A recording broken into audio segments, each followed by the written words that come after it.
عسكري هندي يبي يسجني. كنت في احدى دول الخليج واقف، شوي اللي يدق الدريشه، طق التفت انا ناظر، لا والله بدل العسكريه والقبعه، وانا انزل له دريشه. قلت ايش مشكله باي صديق، ايش مشكله؟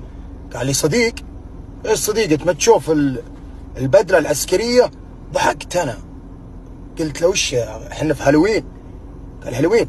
انزل انزل انزل. ولهجته لهجه خليجيه والله ينزلني، احس بيستهبل. انا هويتك؟ قلت له وش اللي هويتي؟ قال لي اركب اركب اركب. والله ركبني الدوريه، ركب الدوريه للحين انا مو مصدق. وين موجه يا رجال؟ والله القسم كنت ودخلنا حفله هالوين ولا لا؟ والله موضوع صدق قسم. نزلت فتح لي الباب كلبش مطلع، لبسني الكلبش. انا للحين مصدوم تفلي ناظر، ما استوعبت شلون عسكري هندي. وادخل لين عنده في القسم واجلس، لا والله ذا عسكر 5 هنود، وانا جالس على المكتب حقه.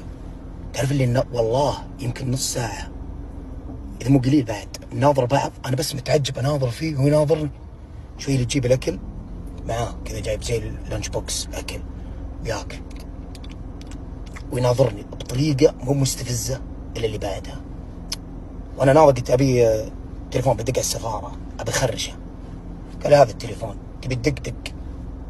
قلت يا ولد والله ارفع التليفون واطق رقم من راسي واسوي اني اكلم. ايوه السفاره، اي انا موجود كذا كذا. وهو يضحك، جالس يضحك. وانا نازل قلت ايش فيك تضحك انت؟ قال لي ترى التليفون سبيكر، تسوي تبي تخوفني؟ ترى سبيكر، ما تعرف رقم السفاره تبي اعطيك؟ قلت لا خلاص ولا شيء. والله يجي عسكري يماني ثاني واقف، قال ايش فيكم انتم؟ وانا ناظر عنده وهو ياكل طريق مسفك، وهف الصحن، والله وهف الصحن يا ولد تقبع داخل في القسم بيني وبينهم يا ولد، وانا بكلبش. شوي اللي حل الموضوع هذا اليماني اللي موجود، ولد انا قلت ماني مصدق ماني مستوعب.